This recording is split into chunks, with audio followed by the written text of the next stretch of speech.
Chávez vive. Comuna. Muchas gracias, camarada. Son como las 12:25. A esta hora el horno está en su temperatura mayor. Pero no es fácil intervenir y hablar después de tantas reflexiones, tantas ideas pertinentes, necesarias, indispensables, que además lo hermoso, compañera Katia, compañera profesora Che, compañera alcaldesa, compañero Ramón, es que estamos ante quienes deben hacer de este pensamiento su vida. Son ustedes en la comuna, en el Consejo Comunal, en los movimientos sociales, quienes deben de tomar este pensamiento de las literaturas, de los compañeros con su experiencia y el pensamiento propio vuestro y convertirlo en práctica, como diría Carlos Marx, en praxis revolucionaria todos los días. Y precisamente hablando de esperanza, ¿qué fue lo que hizo el comandante Chávez el 4 de febrero de 1992? Él salió con un grupo de compañeros y compañeras a tratar de tomar el poder político, de derrocar a la élite que gobernaba en este país desde 1830, con algunas excepciones virtuosas, pero que no rompieron con el camino histórico de las élites. Y no logró el objetivo, pero logró uno superior a ese. Y fue sembrar la esperanza en el pueblo de Venezuela. Lo hizo con una categoría temporal, el por ahora. No pudimos hoy, pero podremos mañana, por ahora. Eso puso a la oligarquía en alerta máxima, pero luego lo puso en una categoría espacial, del espacio. Y digo, este país tiene que dirigirse hacia un destino mejor. O sea, esa unión allí espacio-temporal ya quedó marcada en el pueblo de Venezuela. Un pueblo donde Bolívar había subsistido y donde, aunque las élites se empeñaban en llenarlo de bronce y de concreto y de congelarlo arriba de una estatua, pues en una estatua de un caballo bravío, el pueblo se empeñaba en bajarlo de allí y hasta en los altares de las casas lo colocaba. Y lo dibujaban los niños, y lo dibujaban los soldados, y lo tenían en las paredes de sus viviendas, precarias casi siempre. Pero viene el comandante Chávez y nos dice, no, es que Bolívar, todo lo que dijo la profesora, pero además es que Bolívar no está allí en la estatua. Bolívar está en ese niño, en esa niña. Bolívar está en los pueblos indígenas. Bolívar está en la lucha de la clase trabajadora. Bájenlo de ahí por completo. Y como decía Lee Primera, que la oligarquía iba una vez al año al Panteón Nacional a cerciorarse de que Bolívar estaba muerto todavía. Y resulta que Chávez abrió el sarcófago de Bolívar hasta literalmente y lo sacó y lo puso en la calle.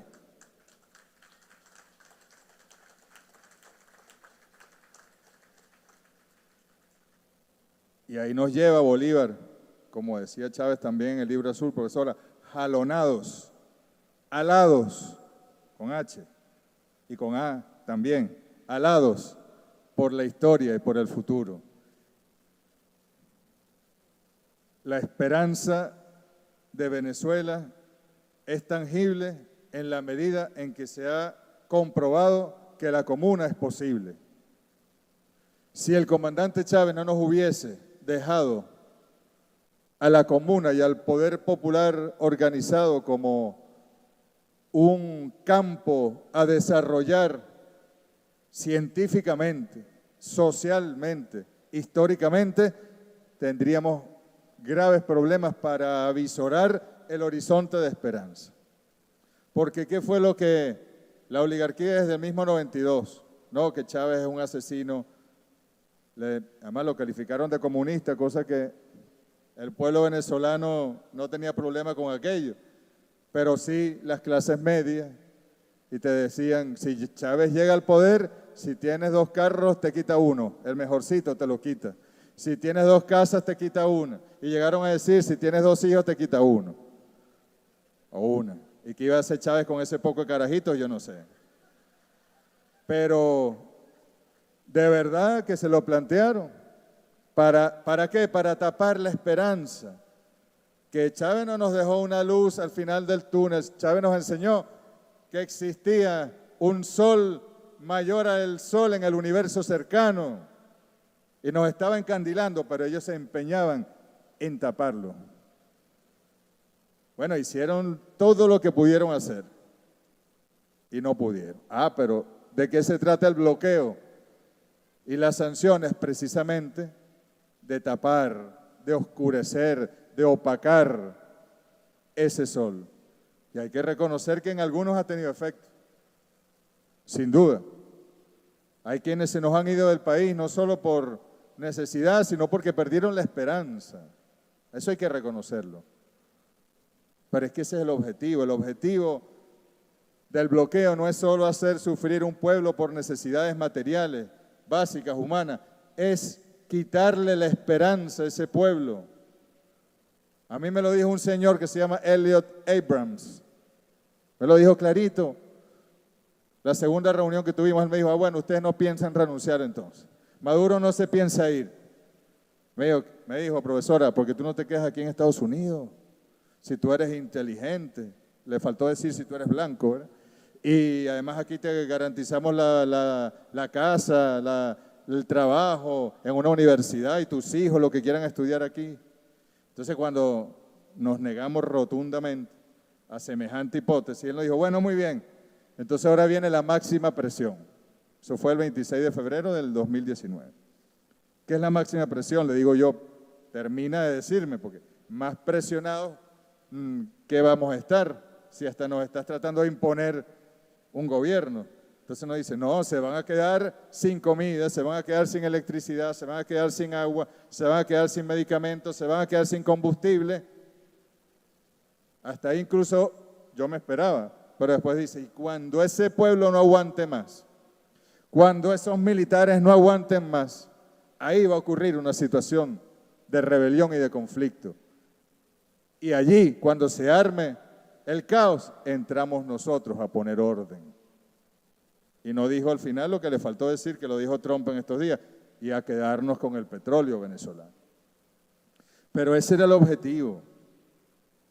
Entonces, camarada, es en el poder popular, es en la comuna, no es en las urbanizaciones, a veces ni siquiera en los urbanismos, a menos que tengan desarrollo comunal en el urbanismo.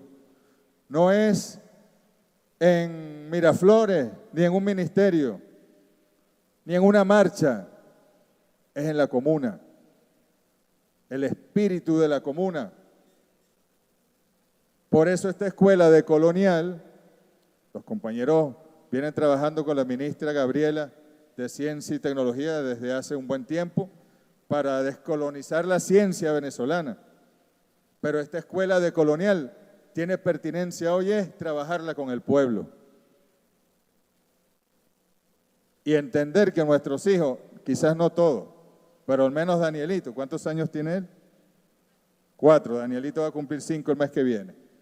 Danielito cuando ve por la ventana en Caracas y ve una montaña grandísima que está ahí, él no dice, este es el Cerro del Ávila, él dice, es el Guaraíra Repano. Y él quizá ahorita no entenderá por qué alguien le dice Ávila y por qué su papá le enseñó que era el Guaraíra Repano, pero cuando lo entienda, va a saber el valor de haber ido a nuestro origen y de haber rescatado nuestra identidad originaria y haberla puesto allí, en el actual, en el hoy.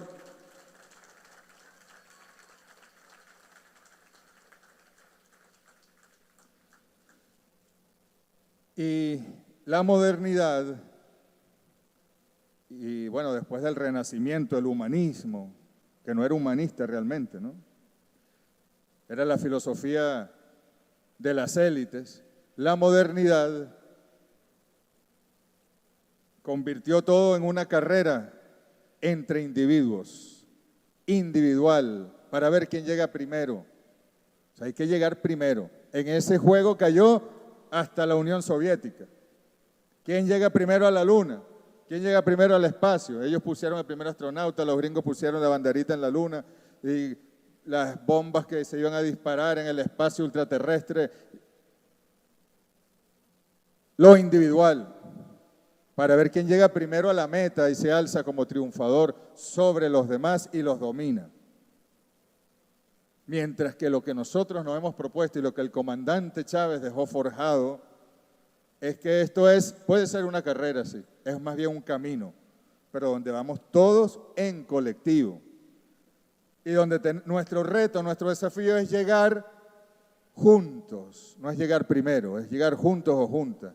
Y si alguien se tuerce el tobillo o alguien se nos cae por el camino, párense un momentico, detengan el ritmo. Vamos a recoger a este compañero, esta compañera, vamos a llevarla en hombros para llegar juntos con él.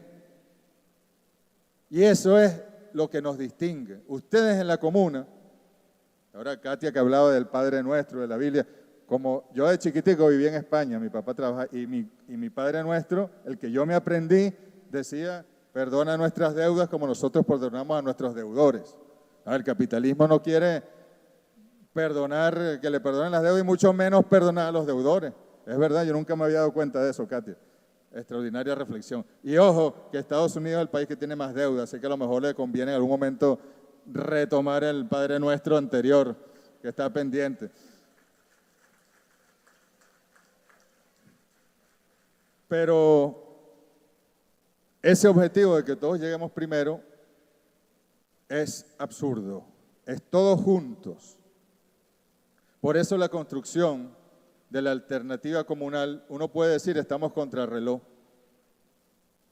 Y es verdad, los tiempos apremian. Pero es más difícil la construcción comunal. Aquí va a haber compañeros que están en un circuito económico comunal, con sus mesas de planificación, con sus decisiones conjuntas. No es lo mismo que ustedes se sienten y hagan decenas de asambleas para concretar el plan de producción, el plan de procura, el plan de distribución, a que en una junta directiva de una empresa llegue un señor, yo no sé ni qué significa eso, el CEO, no sé qué significa. Y entonces él dice, no, lo que vamos a hacer es esto, esto y esto, porque yo lo estuve pensando ayer.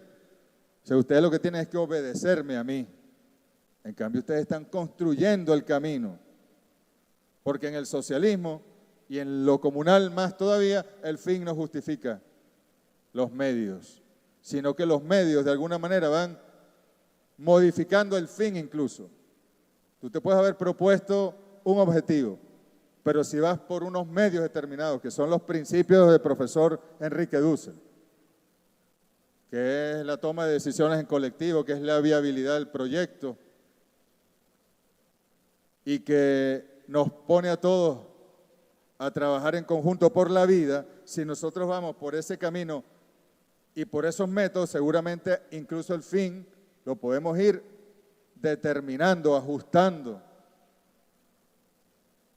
Pero estamos contra reloj y eso es un componente dialéctico que tenemos por delante. Construir una sociedad que es mucho más compleja, pero mucho más justa, cuando nos queda poco tiempo incluso de existencia en este planeta, si no nos ponemos las pilas hoy. Y por eso, Katia, en el Congreso de Colonial de las Comunas de Occidente, nos hablaba de la utopía y la distopía.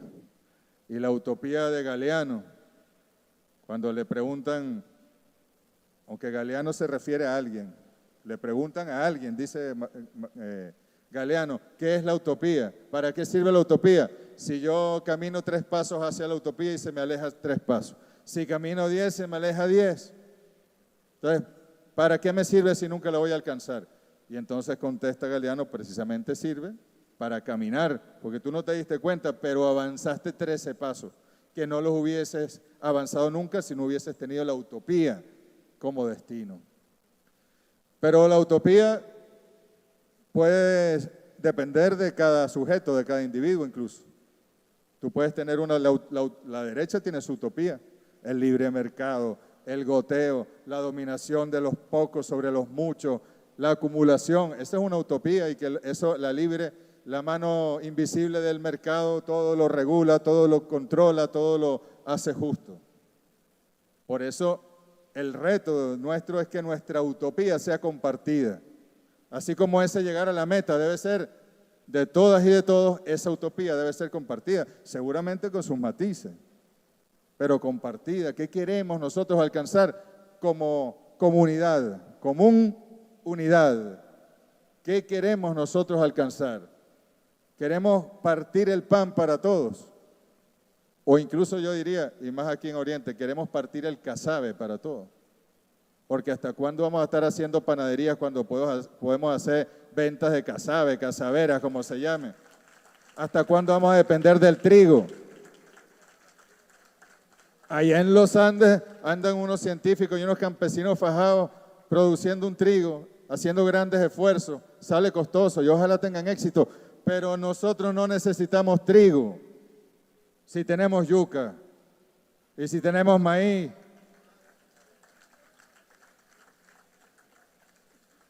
Pero nos imponen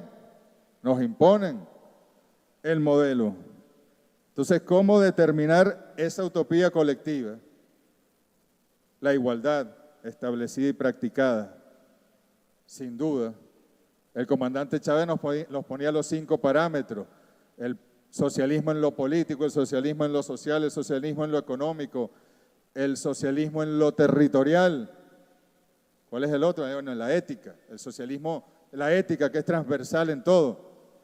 Bueno, tenemos que definir, y está en el plan de la patria, está allí. Hay gente que no se lee el plan de la patria. Yo confieso que a mí hasta allí, dice la viceministra en estos días, me demostró que el plan de la patria, allí ya contiene el sistema de formación comunal, y yo como ministro de las comunas no me había leído eso. No sé si tú te lo habías leído, Richard. Entonces, Chávez pensó en todo y nos dejó la ruta bien definida. Entonces, bueno, primero compartir esa utopía. ¿Para dónde vamos? Lleguemos todos juntos, pero lleguemos al destino que nosotros queremos llegar y no a otro destino. En ese sentido, yo creo que hay que apostar incluso, porque el socialismo bolivariano, que es el socialismo de la comuna venezolana, tiene muchas fuentes. Y Bolívar es una de ellas. Y Simón Rodríguez es una de ellas, y Ezequiel Zamora. Pero también Carlos Marx, pero también un tal Jesús de Nazaret. Y bueno, tantos otros pensadores latinoamericanos, europeos y mujeres, como Rosa Luxemburgo. Entonces tenemos allí una síntesis que es Chávez, porque Chávez era eso, un sintetizador de sentimientos, un sintetizador de ideas, de esperanzas, de utopías. Y una vez le decía a un general que él encabezó un desfile, y ellos en el desfile dan saben ustedes, cuando el presidente da la autorización para empezar el desfile, ellos le dan un parte con un discurso político de la Fuerza Armada. Y al final ellos dicen, esta Fuerza Armada antiimperialista, socialista y profundamente chavista. Yo le decía a él, mira, para ahorrar tiempo, si tú dices esta Fuerza Armada chavista, es una Fuerza Armada socialista, antiimperialista, comunista, bolivariana, cristiana, todo lo que tú quieres decir, porque es chavista. Que no es el caso, por ejemplo, de Perón, con todo el respeto de los compañeros peronistas, pero Perón tuvo una etapa y tuvo otra etapa, no las voy a calificar. Y uno no sabe cuando te hablan del peronismo a qué se están refiriendo, a qué Perón, en qué momento, en qué discurso. Pero Chávez fue un consecuente. Y por eso estamos aquí nosotros, porque su consecuencia dejó un camino consecuente a su pensamiento. Pero yo creo que hay que, dentro de nuestras posibilidades, descolonizar ese pensamiento socialista clásico. Así como Marx Marx, para finales de los años 60 del siglo XIX, 67, 68, ya había publicado El Capital. Ya, por supuesto, el Manifiesto Comunista y sus distintas obras y cartas. Su pensamiento esencialmente ya estaba compuesto. Y su primera reacción ante la Comuna de París de 1871 no fue empática con la Comuna, porque él estaba mediado por lo que están mediados todos en esos países. Pero cuando él vio y entendió la Comuna de París, la asumió y descolonizó en parte su propio pensamiento. Y dijo, sí es posible, porque no es solo un tema del modelo económico, porque estos compañeros ni tiempo tenían para pensar en el modelo económico, estaban sobreviviendo, pero cambiaron el modelo político, la toma de decisiones, el objetivo de esa toma de decisiones. Y en esos 2 meses que duró la Comuna, dieron cátedra de revolución política que todavía no hemos igualado en la mayoría de las experiencias socialistas en el mundo. Yo creo que hay que ir descolonizando. Hay marxistas latinoamericanos, bueno, Mariátegui, Ludovico Silva, tantos otros que han tratado de descolonizar el pensamiento marxista. E incluso yo había escrito aquí, Ramón, el tema de cuánto determina el modelo económico el resto de las dimensiones de la sociedad, que fue el que tú tocaste. Y yo pudiese decir que estoy parcialmente de acuerdo con Ramón y parcialmente de acuerdo con Marx. Porque Chávez nos lo demostró.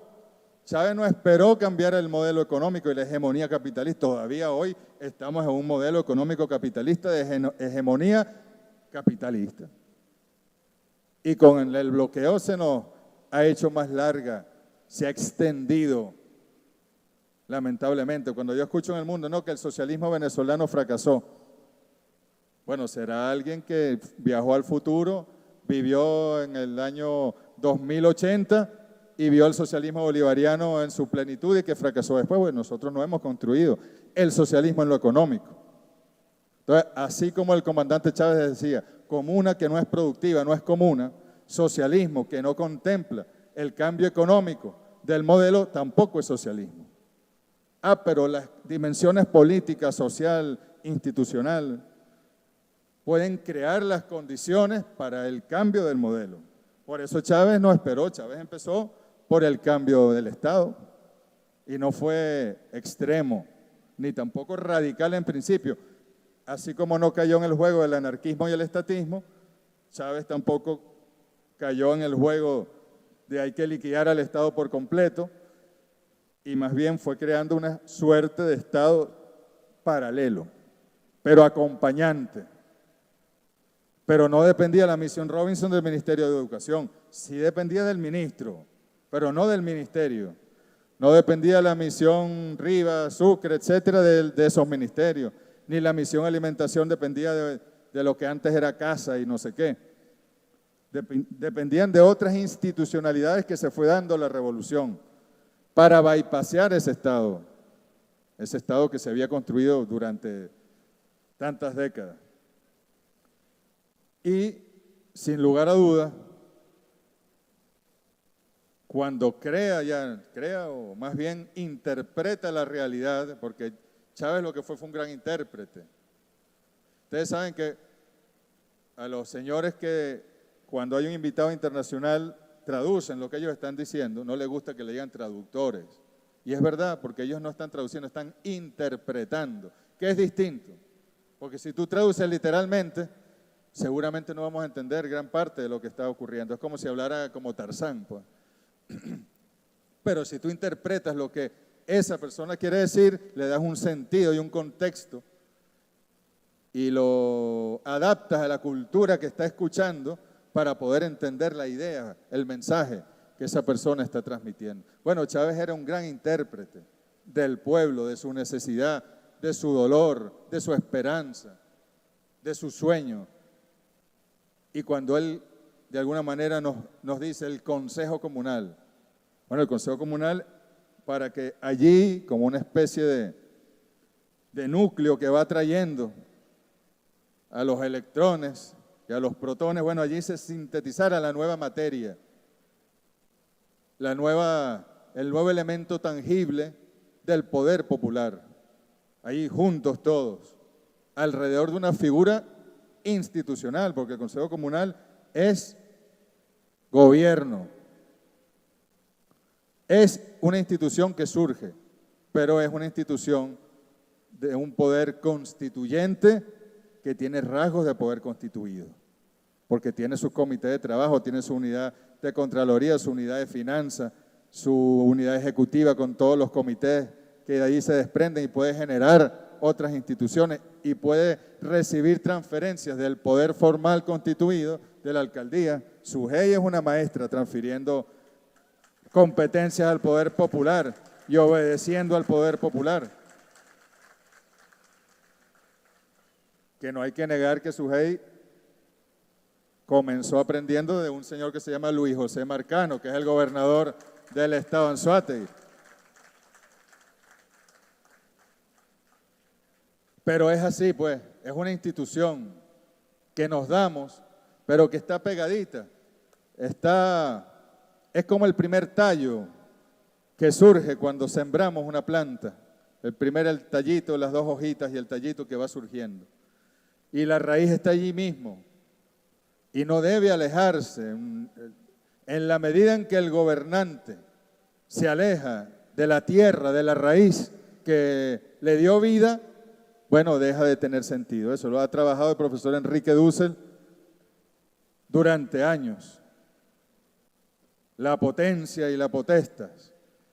Pero en la medida, incluso yo he visto consejos comunales que se han alejado, pisan la tierra y conviven en su casa con quienes le dieron sentido a su existencia política y sin embargo se han alejado. Y comunas más, porque además el objetivo del bloqueo era desarticular el poder popular en Venezuela.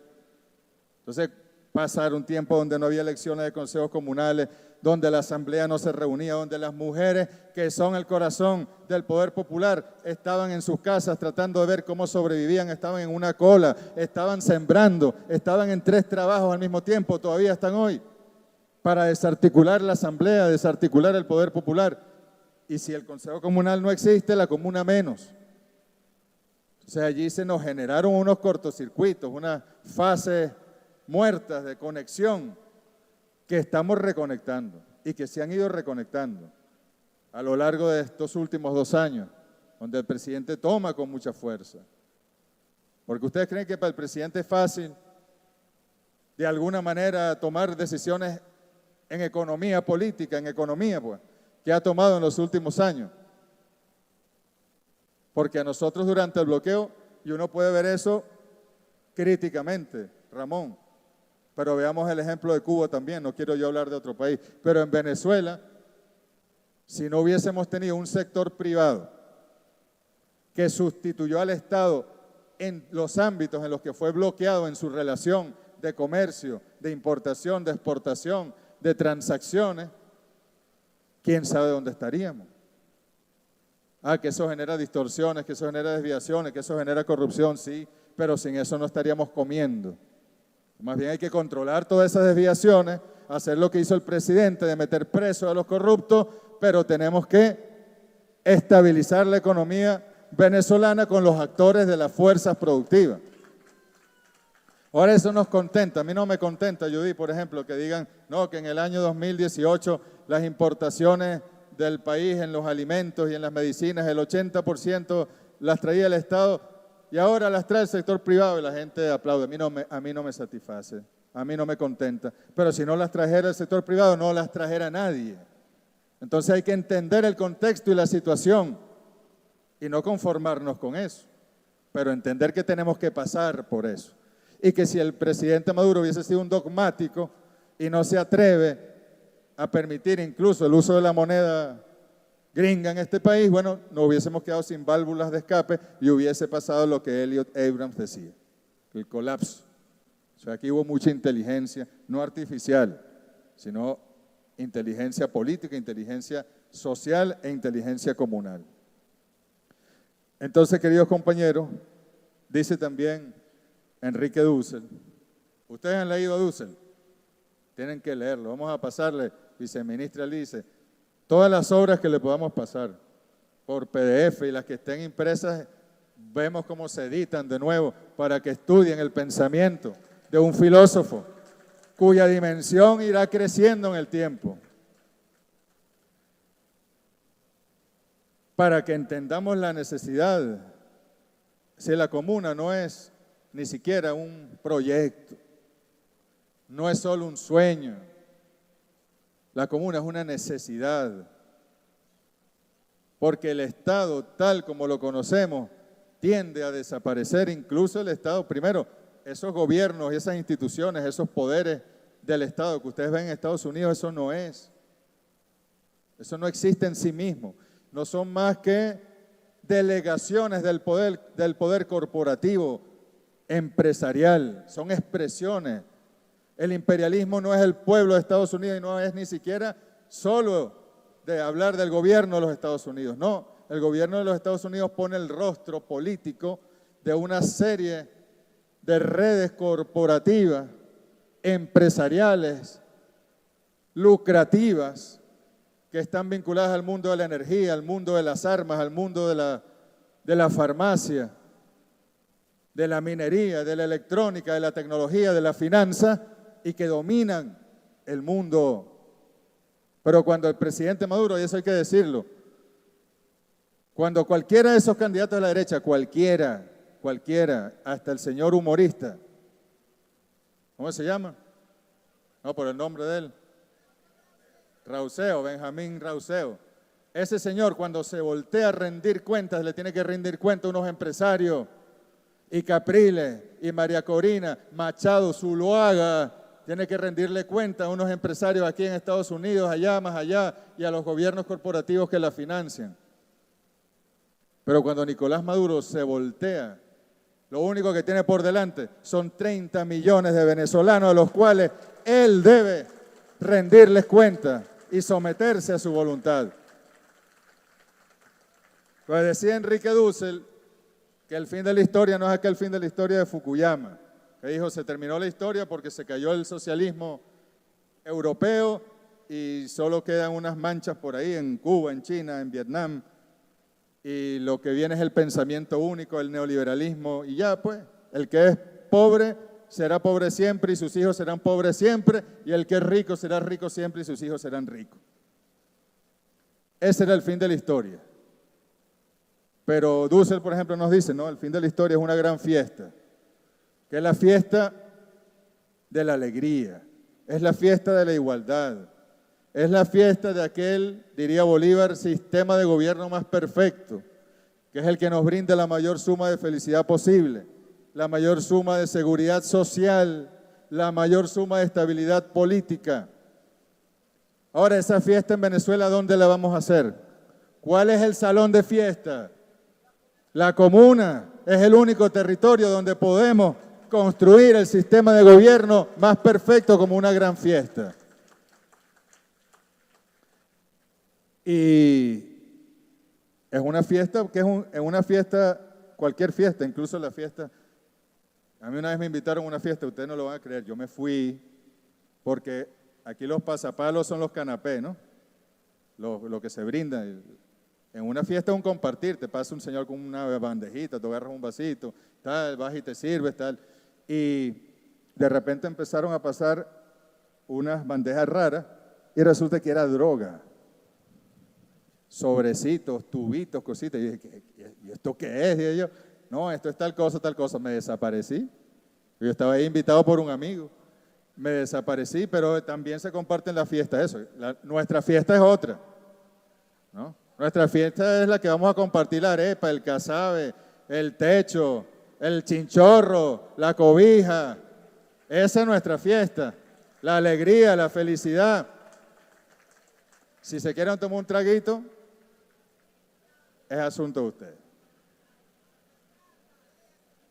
¿Sabe que a mí en Barinas varias veces me he sentado a jugar dominó, están jugando dominó, y yo no juego mucho dominó, pero yo me siento y gano? Entonces yo pienso y digo, ¿será que me están dejando ganar? Pero es que mi compañera es de ellos, pues, es del pueblo, y ella no quiere perder. Pero me he dado cuenta que mucho traguito. Entonces, si yo no tomo, me siento ahí, y a ellos se les confunden las piezas, los números, la cosa, uno gana, pues.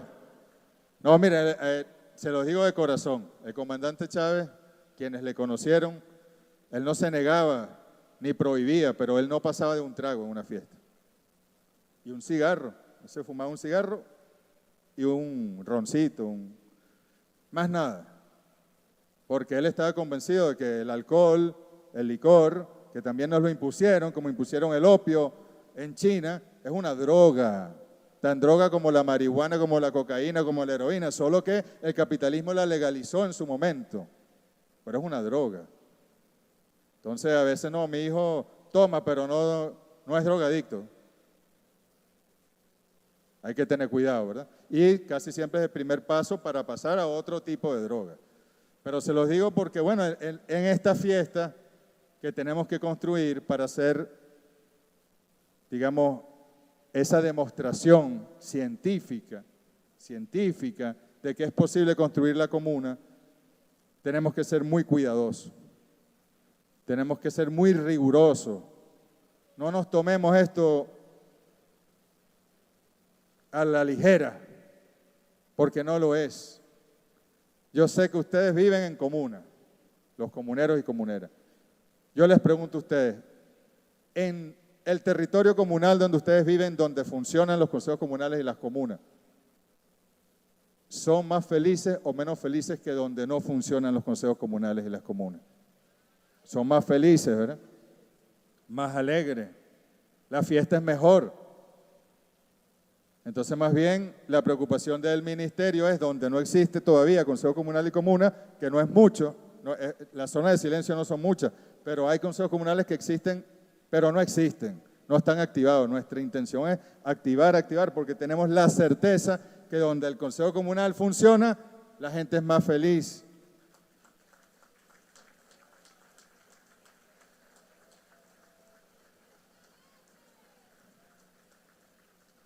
De manera que, volviendo, ya para ir redondeando a la idea que nos presentaba Ramón de Marx, el cambio del modelo económico, el cambio de las relaciones de producción determina una nueva superestructura, nuevas relaciones políticas. Si la economía en sus relaciones es de competencia, el Estado que surja de ese modelo va a ser un Estado de dominación, de competencia también.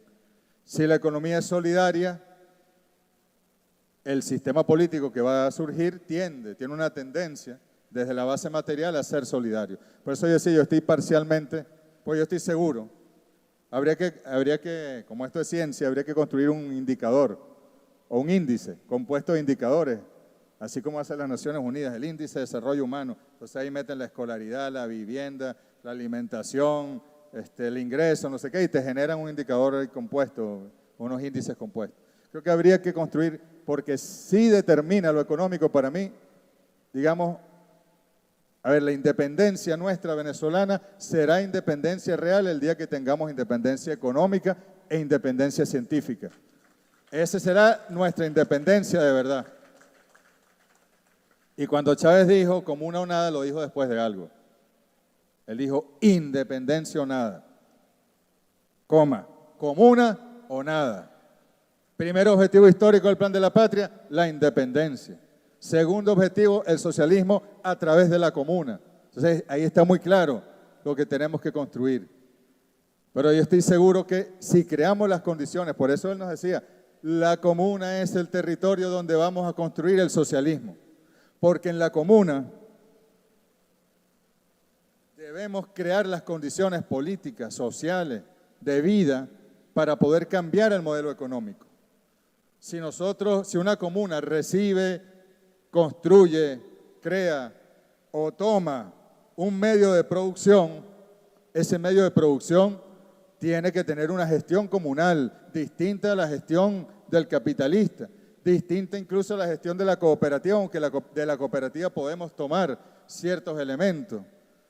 y demostrar allí que sí podemos crear una economía comunal en red con otras economías comunales, en los circuitos que estamos creando, en las zonas económicas comunales, de intercambio justo, de complementación, de distribución, acopio, etcétera.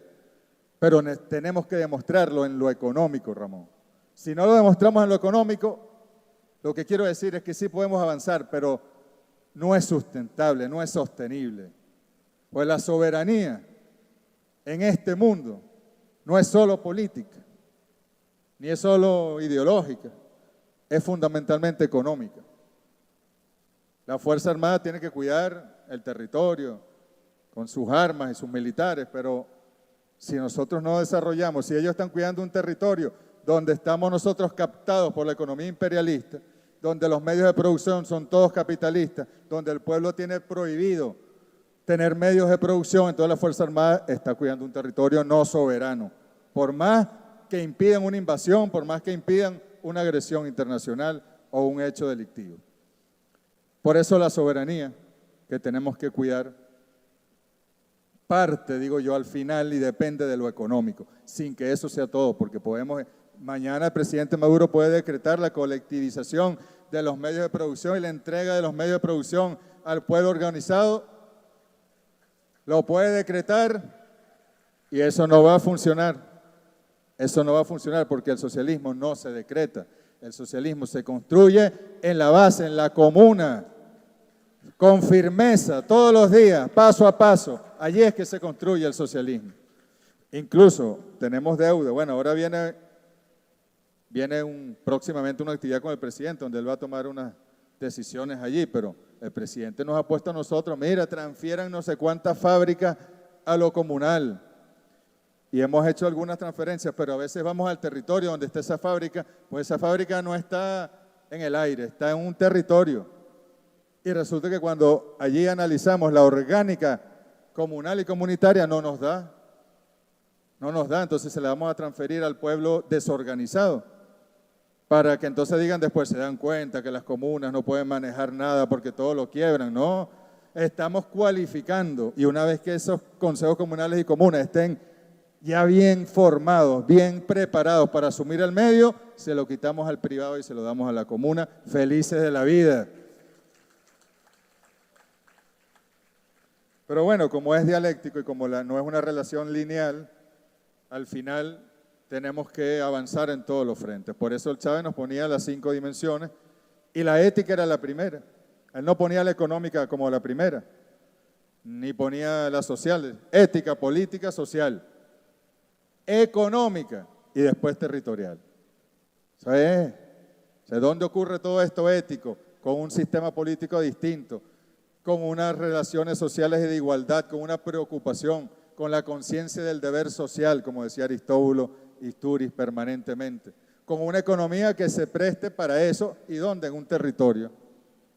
Esto lo podemos aplicar al territorio venezolano o si queremos ver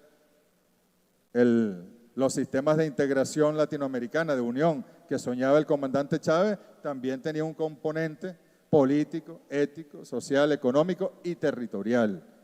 Y en su visión geopolítica, Hugo Chávez hace 22 años estaba previendo que los gringos iban a tratar de dividir a Rusia para hacerse del poder en Rusia y de sus recursos naturales, que es lo que están haciendo ahorita. Él tenía todo muy claro y todo estaba en el territorio. Por eso el mayor aporte, sin duda, del comandante Hugo Chávez, desde nuestro punto de vista, la teoría socialista es el socialismo en lo territorial, que son ustedes, pues. El Consejo Comunal, es la comuna, es el Poder Popular, el Movimiento Social, son los CLAP, ustedes en el territorio. ¿Cómo construyo yo el socialismo? No desde la fábrica, que hay que construirla. Y en la fábrica, en un sistema de producción hegemónicamente capitalista, seguimos teniendo la contradicción burguesía, proletariado, obrero, patronal, etc. Es una contradicción con la que tenemos que vivir y tenemos que triunfar en esa batalla.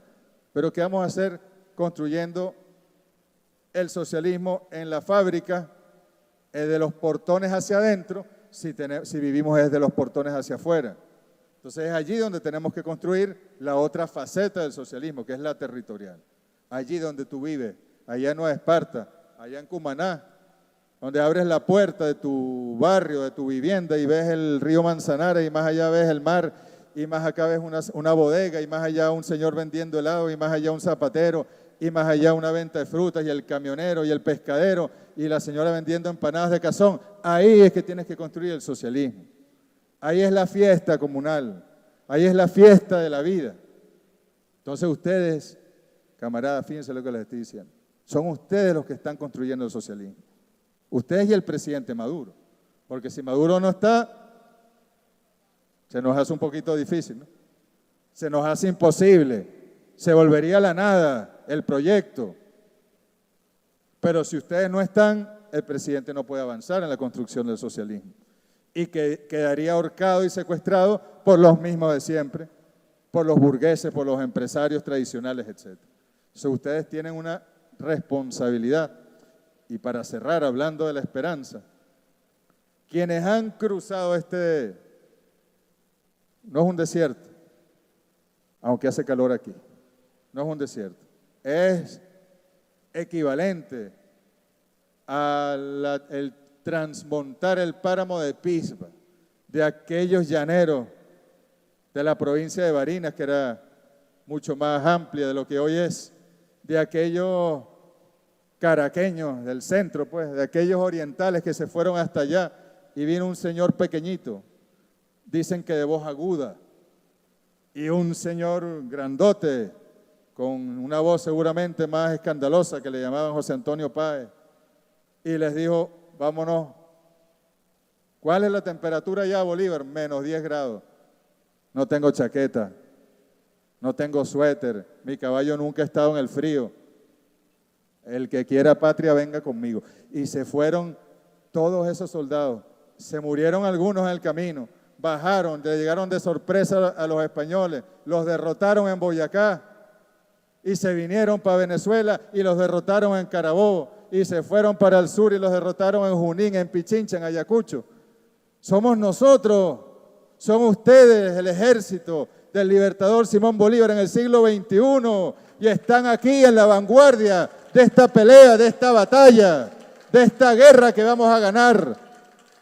Por eso no podemos aflojar en ningún campo, no podemos aflojar en ningún momento, en ningún territorio.